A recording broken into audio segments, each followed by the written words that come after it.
Well, good morning, everyone. I'd like to welcome you to our webinar this morning. Our topic is going to be developing an early return to work program. It is being sponsored by and presented by Society Insurance.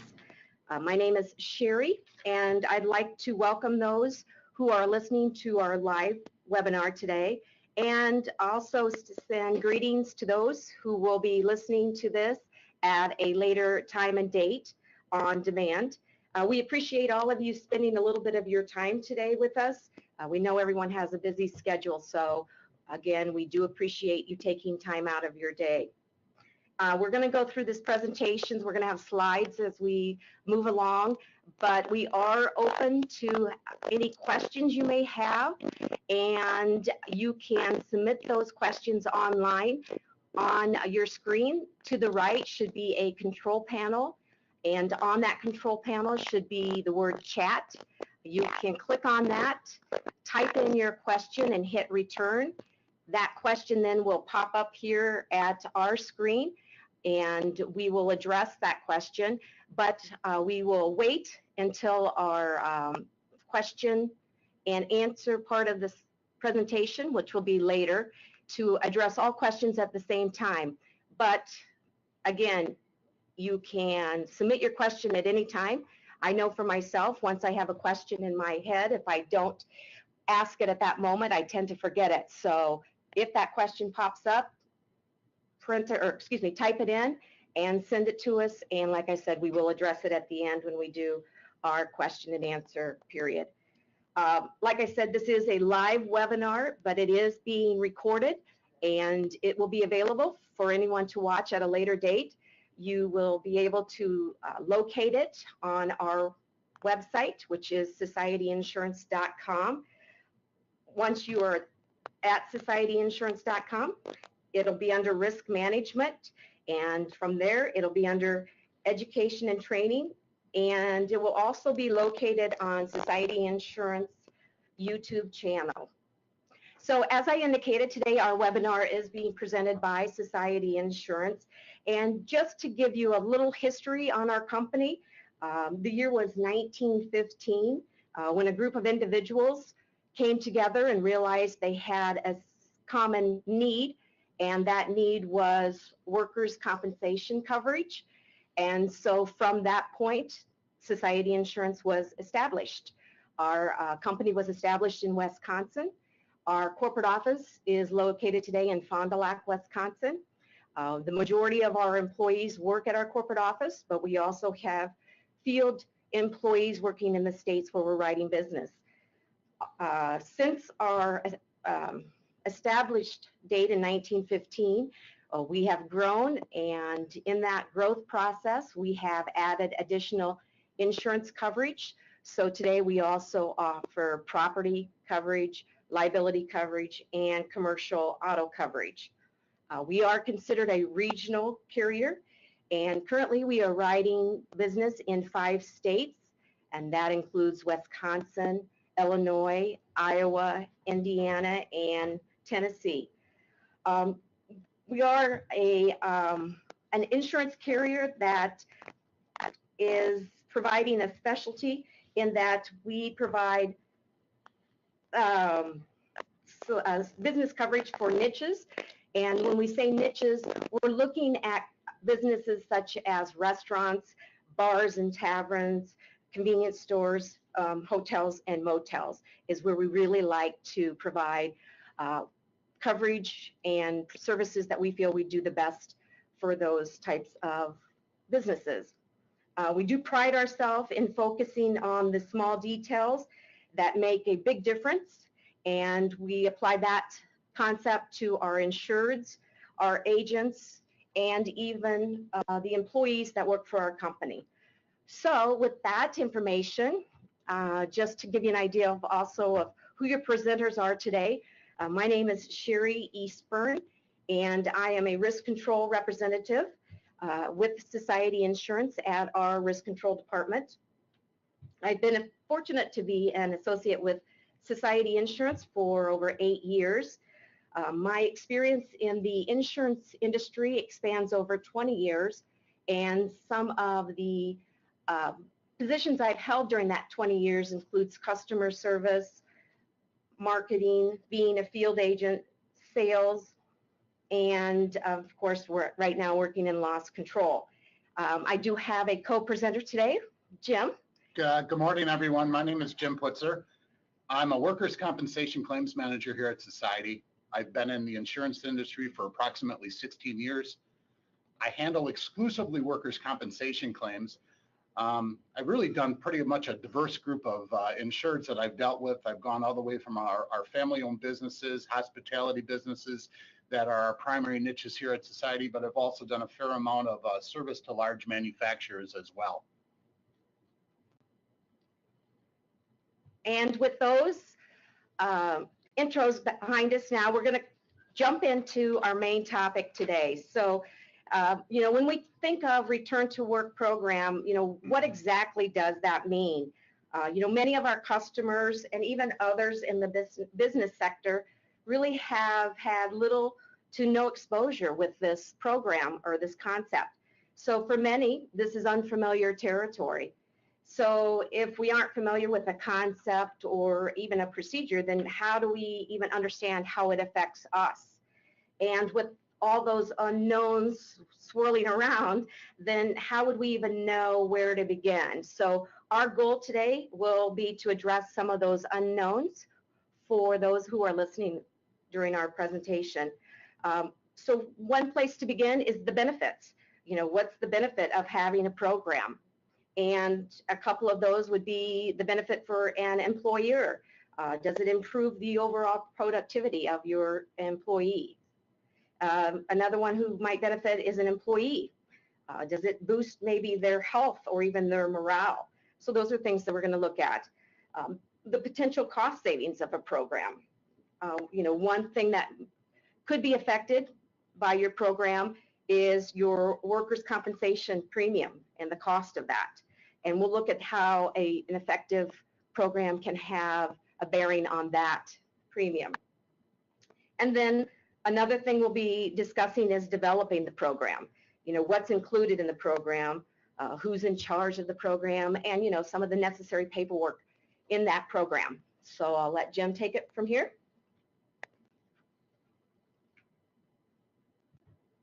I think one of the first things that we need to talk about as it relates to workers' comp is there's really no absolutes. There's really no black and white. There's a lot of gray in what we do. No two claims are the same. What happens on one claim may not happen the same way on another claim, or we can't apply the same set of facts that we learned on one claim to another claim that we have. It's kind of this very fluid or organic concerns or issues that occur when you're dealing with workers' compensation. Another thing is it kind of depends on how you look at it, the facts of the claim. For example, if we take a look at this picture here, who sees a duck? Who sees a rabbit? I do. You could look at it either way, and if you looked at the picture long enough, you would see both. But again, with workers' comp, it depends on how you look at it. You have to be very careful. So what's the big deal? Well, loss of time on a claim can really have a profound impact on what the cost of the claim will be. Also, any loss of time on a claim kind of really impacts the outcome of the claim for the claimant. Statistically, we know that if anyone's off for more than 12 weeks, there's a 50% chance of returning to the same job. Well, obviously, then we know there's a 50% chance that they may not. If we increase that to 1 year, there's a less than 5% chance of anyone ever returning to work. And there's a lot of impact that occurs if that is in fact the outcome. So why do we do it? What are the benefits for employers? Well, obviously, any claim that we have that doesn't involve loss of time, we're going to have lower workers' compensation claim costs. If we have lower worker compensation claim costs, obviously those claims are going to impact future premiums in a lower way or in a lesser amount. There's also a reduction in the risk of staff turnover for an employer. Obviously, it takes a lot to train somebody. It takes a lot to bring that person up to a productive level. And if we can keep those people on board versus a turnover issue where we have to bring someone else in, that's a direct impact to an employer. Also helps promote you as employer, a place that you want to work. People know that, hey, if I have an injury, my employer is going to look out for me. They're going to look out for my job. They're going to bring me back. That in turn improves staff morale and productivity. So one benefit that we're going to look at is the effect of a program has on your work comp premium. And we're going to dig a little deeper into that. So work compensation insurance is the only insurance coverage that applies an experience modification factor when determining the premium cost. And it's referred to as the experience mod. So basically what we're saying is once your insurance carrier has decided the premium cost of your workman's comp coverage, then there is this mod that is applied to it. So what exactly is the mod? It's simply put, it's a multiplier. And it affects how a company's work comp claims experience compares to other businesses. And when they're doing that comparison, they're comparing businesses of similar in size, types of jobs, and then the businesses have to be in the same state. And the information that they're looking at is the past experience of a company. So they look at a business's 3 previous policy years of loss experience when they're calculating the experience mod. And so in basic terms, it is a number that is used to gauge a company's past cost of injuries and their future chances of risk. So what exactly then does this experience mod do? Well, it adjusts a company's workman's compensation premium. So again, once a carrier has decided your insurance cost, it is going to be adjusted. So it's either going to have a credit or a debit applied to it. So a company that has a 1.0 mod is no more or no less riskier than any business in that same category. But if your mod should come back higher than a 1.0, your business is considered riskier than the average in that category. And anything coming below a 1.0 is considered safer than others in the same industry. So once we know how it works, who determines what that mod actually is? And the simple answer to that is either the state or a national rating bureau. It actually is not determined by the insurance carrier. And a little background on the process, again, once a insurance carrier has decided what your premium cost is, they submit the company's loss history to either the state or the National Rating Bureau. And then that information is compared again to like businesses. So manufacturing business is going to be compared to another manufacturing business. We're wanting to make sure we compare apples to apples. Once they've done that process, then other variables and adjustments are made to come up with a final number. And some of the things that they're going to consider on those adjustments would be the number of incidents a employer had, what type of incidents, were they medical versus time lost, and the amount of money that was paid out for each incident. So all of that information is then processed, and then the rating bureau determines what your multiplier is. So all that being said, we're going to do a little example here. Say a company has a premium rate or premium cost of $100,000. They receive back their mod from the rater, and it comes in at 1.0, which is average. Therefore, their premium remains at $100,000. But if their mod comes back at 1.2% or 1.2%, then basically you're saying that they are riskier than average, so their premium is modified, and now they're going to pay a premium cost of $120,000. And then going the other way, if a company's experience mod comes back at 1.80, we are saying, or the rating company is saying it is safer than average, and their modified premium goes down to $80,000. So in terms of long-term planning, moving from a 1.25% mod to a 0.18% mod could save a business, $40,000 in the cost of work comp premium. So a return to work program can reduce your mod and that variable factor, and therefore it does have a direct savings for the business.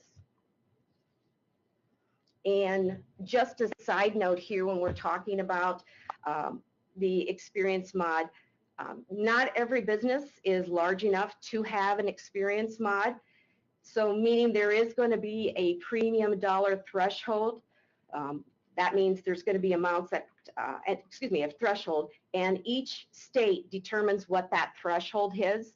So on your screen right now, you'll see for the 5 states that Society Insurance writes businesses, there are the listed thresholds for those states.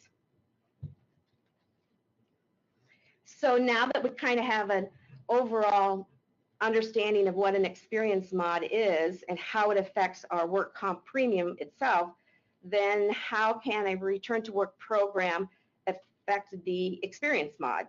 And so we're going to kind of build upon what we just talked about. So remember when I said a insurance carrier sends a company's loss history report into a rating bureau.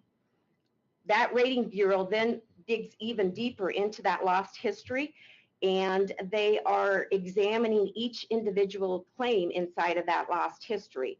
And some of the things that they are looking at on those claims is what was the money used for. So examples would be, did they use the claim money to pay lost time wages or for permanent disability cost, or was the funds used for medical cost? The rating bureau then takes into account, again, what all that claim money was used for, and then makes adjustments on those findings. So if a claim money is used for, as I said, the example of lost time wages or permanent disability, then the entire claim amount is used in their calculations. So as an example, if there was a claim and it was $10,000 and all of those funds were used to pay either lost time wages or permanent disability, then that rating bureau is taking that entire $10,000 into account when they do their calculations. However, on a situation where the claim money was used just for medical cost, there is a discount, and only 70% of the claim cost is used in their calculations. So instead of the claim cost of $10,000, it would only take in $7,500. So we can see how using $7,500 instead of $10,000 would have a bearing on the calculations that are used to determine a company's experience mod. So again, a return to work program that reduces the cost used for lost time wages has a bearing on your experience mod. And one of the things a program can do is provide transitional jobs for employees, and therefore we're not having to pay out lost time wages. Okay, thanks, Sherry. That was a little bit about what the benefits are for an employer. How about the benefits for the injured worker? Anybody who has a workers' compensation claim, it's a very trying time for them. Can be as simple as a finger laceration, could be as complex as a spinal fusion or a spinal surgery. But what happens when that injury occurs is there's a lot of uncertainty. The worker is wondering, well, what's going to happen next? Who's going to pay my medical bills? If there is time off, who's responsible for my time off? How can I get that sense of normalcy back in my life? And if that injured worker knows that their employer already has a job waiting for them at the end of their workers' compensation claim, or when they're able to return to work during the claim, that goes a lot towards helping them heal as part of the process. It actually allows that injured worker basically to focus on a return to work versus their physical injuries. Otherwise, they're sitting at home, they're asking themselves, what's going to happen next? It'll actually help maintain a sense of worth for them. We always say that when we have someone who's willing to bring an injured employee back, it allows that injured worker and the employer, both of them, to focus on what the injured worker can do versus what the injured worker can't do. The whole goal of this is to bring a sense of normal back for the injured worker. So how do you develop your own return to work program? And as we're going to find out here, some of the things that you can do up front may take a little bit of work, but they can have a big impact later on. Okay, so what's really the goal of the program? Well, obviously, it's to return injured workers to their jobs in a timely and medically safe way. Now, what does that mean? Obviously, you want to do it as soon as possible, but you don't want to do it in a way that's either going to impact the care of the injured worker or potentially injure the worker further. So what we know is most injured workers, when they're given the opportunity, can do this. Usually they can perform some type of modified application of their normal job. An employer can take a look at what that person normally does, and they can say, okay, if we make some of these changes, the person and the restrictions, typically this person would be able to performing some type of basically modified duty of their regular job. But let's say they can't do that. What's the next option?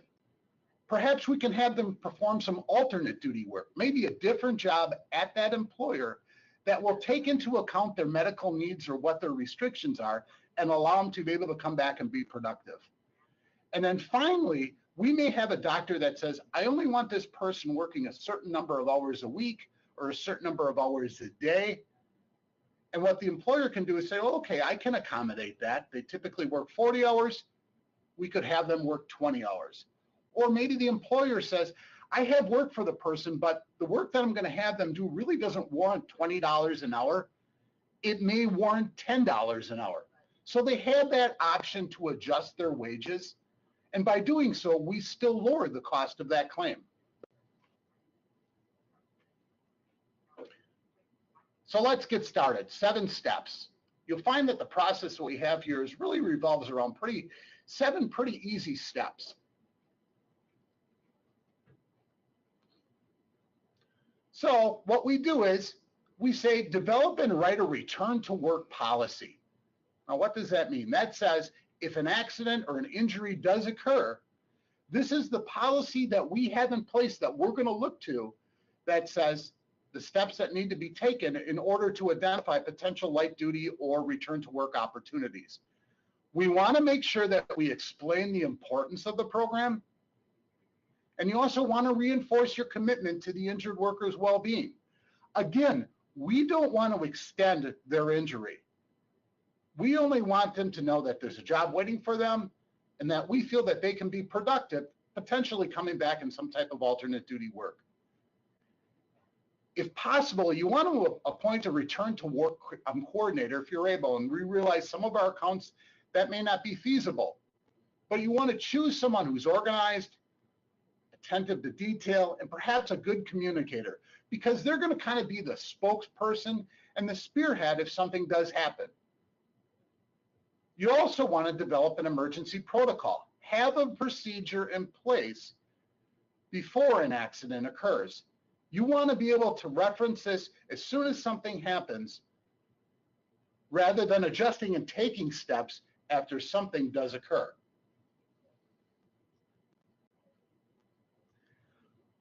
Another part of the process is, and this is a very important part, is to develop a list of transitional jobs. Now, what does that mean? Those are jobs that allow a worker to maintain a level of productivity in the workplace, but you want to think about abilities, again, what they can do versus what they can't do. Now, a transitional job could be, as we said, modifying their regular job that they do, or potentially identifying something else at the place of employment that could serve as an alternate duty job if someone does require alternate duty work. Once you establish those, you want to establish written job descriptions for both the regular job that the employee has and also any transitional jobs you have available. And why that's important is we have a person who's an injured worker who's treating at the doctor. We want the doctor to know two things. Number one, what that injured worker has to come back to, what their regular job is. And we also want them to know what type of transitional work there is available. So we give both of those written job descriptions to the doctor. And again, it's the focus on what they can do versus what they can't do. You also want to provide a transitional return to work program. And what that is perhaps you don't have something at your place of employment, either modifying their regular job or having them perform an alternative duty job, but you're willing to fund a program where that person could serve potentially at a alternate duty or a volunteer position in the community. And there's a couple of win-wins on that. The win-win is this: there's a potential tax benefit for you as an employer if you agree to fund that. And there's also a benefit for the injured worker in that injured worker, again, creates that sense of worth for the injured worker. It keeps that injured worker in the habit of coming to work on a daily basis and, again, being productive, focusing, again, on the return to work and less on their physical injuries. You also could potentially select a company physician. Now, what does that mean? Certain states we have to be careful because we can't direct care in states. But selecting a company physician is different than directing care. This company physician may not necessarily be administering care to the injured worker, but what the company physician can do is perhaps come out, tour the facility, take a look at the written job descriptions for the regular work or the transitional jobs, help write those job descriptions with an understanding of what someone can do or can't do depending on the injury they have.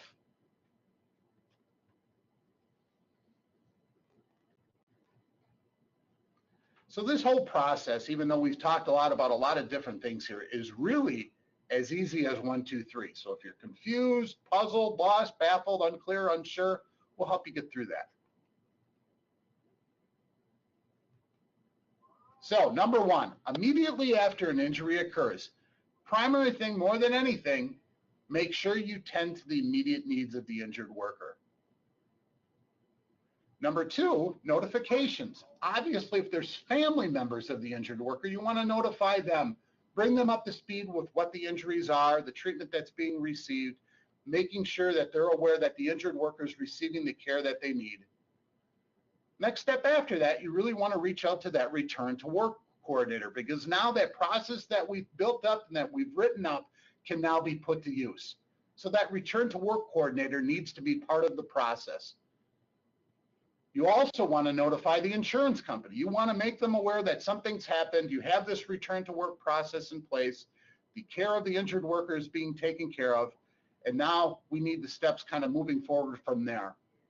Prompt claim reporting really does matter from a number of different fronts. Obviously, it allows your insurance carrier to investigate, but it also puts a number of kind of, shall we say, red flags in place or issues in place where if there's cost containment features that they have, they can now be put into motion.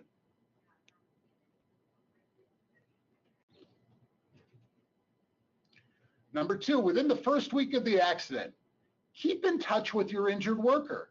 If you do have a return to work program, make them aware that you're going to make every effort you can to find them work when they're able and capable of coming back to work. You also want to provide information about your return to work program to the injured worker. Again, letting them know that there is a process. Reinforce with them the benefits of the program. This is to look out for their best interests. This is to look out to let them know, hey, you do plan on them having returned to work. You want to focus on that versus focusing on the physical injuries. The physical injuries are important. You want them to get the care. You want them to get the healing that they need.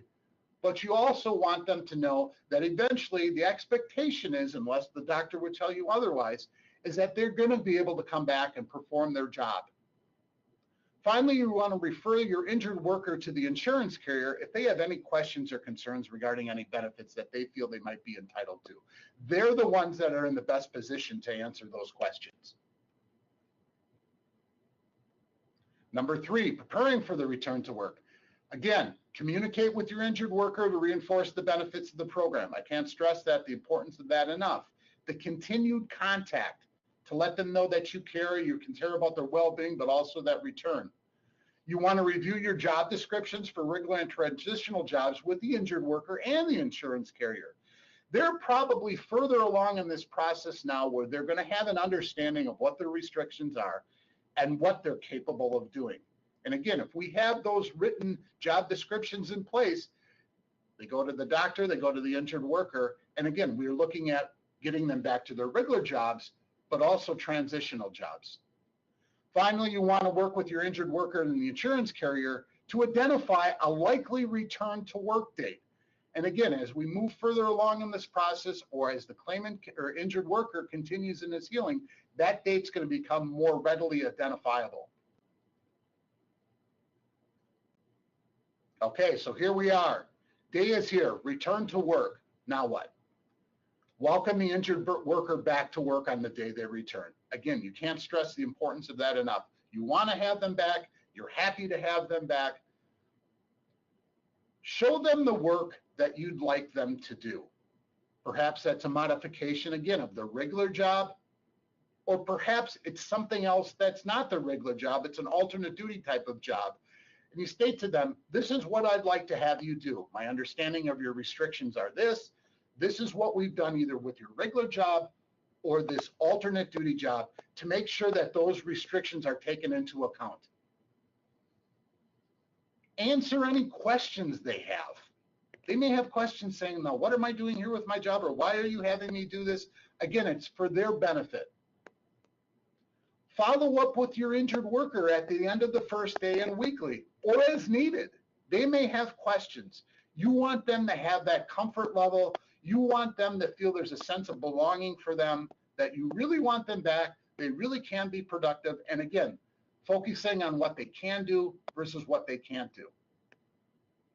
Finally, provide regular updates to your insurance carrier to keep them apprised of what's going on. Are there concerns? Is there pushback from the injured worker? All those are issues that the insurance carrier can help you deal with. So again, there's a big commitment that really needs to be made at the onset to develop the program. Communication is the key. Let the injured worker know what the expectations are. But again, with that commitment, with that communication, the program can be successful. To make the program a success, work closely with obviously your insurance carrier, injured worker, any of the treating physicians, and also with all the departments in your company. Make sure everyone's committed to the program, and make sure they know what to do if an accident does occur, the steps that need to occur to make sure that the program's taken advantage of. More information, more questions, perhaps you have some. We've gone through a lot of information here. If you go out to our Society Insurance website at societyinsurance.com, there's a lot of information not only for our Return to Work program, but for all our workers' compensation. There's claims kit by state, and there's also a copy of the Workers' Compensation Claims and Return to Work Handbook that can be located out there. If you go out to the website, you'll see tabs across the top. Go to the Claims tab, then Workers' Compensation Claims. If you go all the way to the bottom of that page, you'll see the claims kits by state and also additional resources, including the Return to Work Handbook.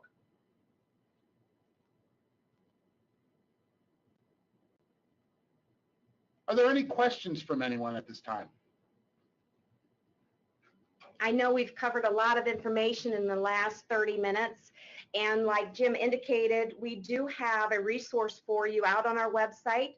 It's that Workers' Compensation Return to Work program, but it is also attached right now to our presentation. So you should be able to download that if you'd like. And again, that would be over on your control panel on the right side of your screen. Go ahead, Jim. I'm sorry, Cheryl. I was going to say, we did get a question in, and one of the questions was, we are a small company. How will this company doctor work for us? I kind of touched on it a little bit during the presentation, and that company doctor may not even be someone who treats your injured worker. Sometimes there's a question of who do I determine it should be the company doctor. If someone knows someone, it can be a family physician.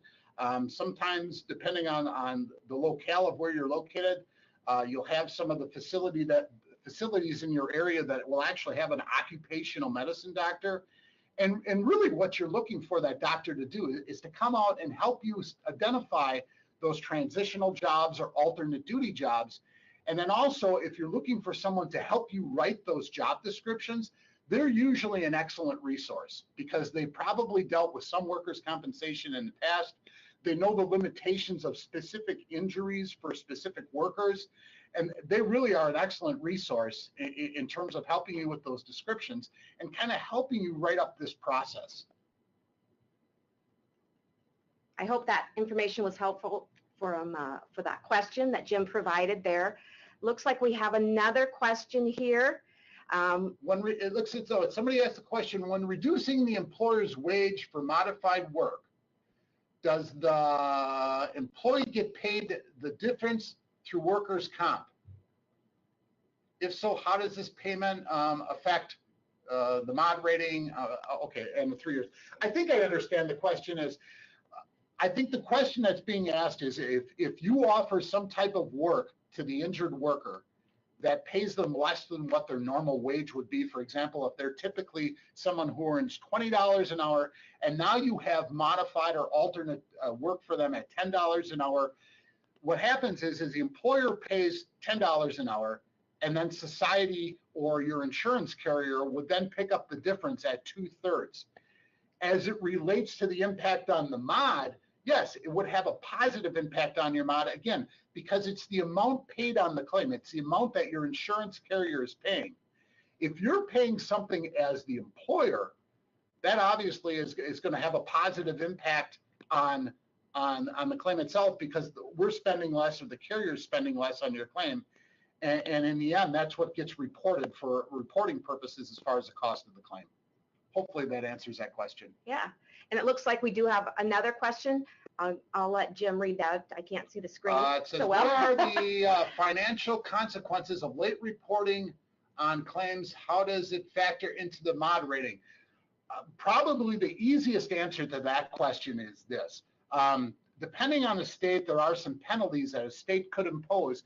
If there were loss of time or indemnity benefits that were owed, we have a responsibility to pay them per the state statutes that are in place on a timely basis. The other half that I would argue for late reporting is this. The sooner we can get our hands around what the facts of the claim are, usually the better outcome we're going to have. And by that I mean there are a number of different, and most insurance carriers have cost containment programs in place that they can take advantage of as soon as they're aware of the injuries to the injured worker and where the injured worker is treating. Sometimes if we receive a claim in late and the claimant's already started the treatment process, we're stuck playing with a little bit of catch up and aren't always able to apply all those cost containment measures that we would be on a claim that was reported timely. So this is great. We still have questions coming in. Again, I'll let Jim read that and take over. The question, I believe, is there still an indemnity claim if the employee is off, only off for 2 days? I believe that's the whole question on that one. The answer is it depends. Now we're back to our gray crayon and the duck and the rabbit. And let me explain. Each state is a little bit different. Each state has its own specific statutes or guidelines how the claim needs to be administered. If we take that question and apply it to Wisconsin, for example, the answer would be no. And another state, that may differ. It depends on the state. The other thing is 2 days, the state of Wisconsin looks at successive days.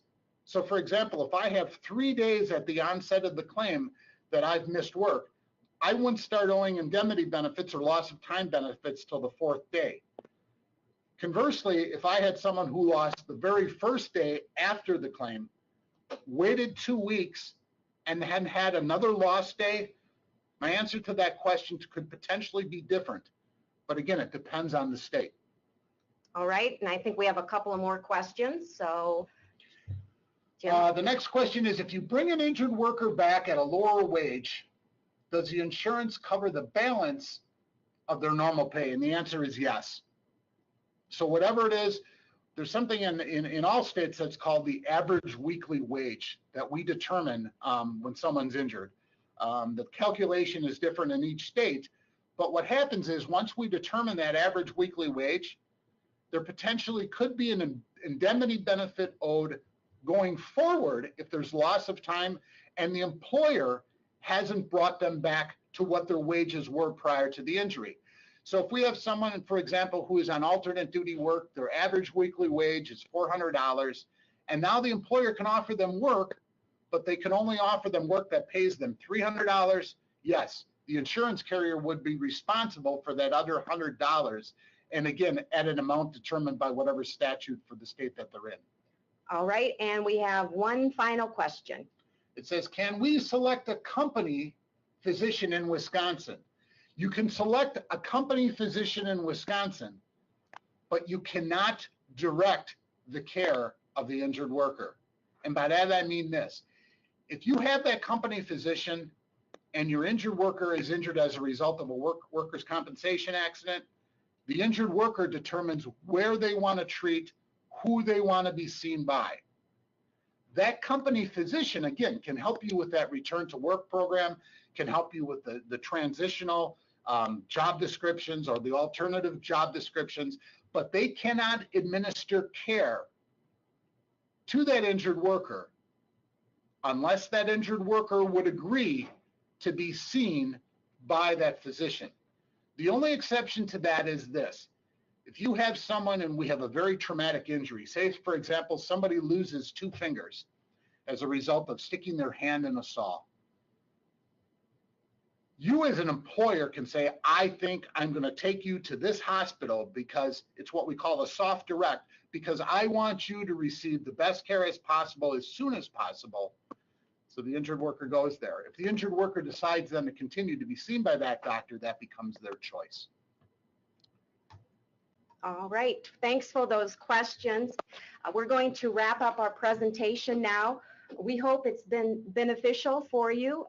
We also enjoyed putting on the webinar. It helps us with our training and learning experiences that maybe we're venturing out and doing things we've never done before. So with that being said, we are going to be sending to you a survey, and any feedback you could give us would be greatly appreciated in terms of even our presentation and topic ideas for webinars down the road. We do have a couple already on the calendar. We have one coming up in September. We're going to be talking about proper floor care procedures and in a way to help prevent slips and falls. And then in December, we'll have another one scheduled dealing with stretching techniques to help prevent muscle strain injuries in the workplace. So again, we do appreciate your time today. As we've mentioned earlier, this is a live broadcast, but it is being taped. So it is available for the public either out on our website, which is societyinsurance.com, or out on Society Insurance YouTube. And I think at this point, Jim, if we have no other questions, we're going to call it a wrap. Thank you, everyone. Yeah, thank you for your time and have a great day and be safe out there.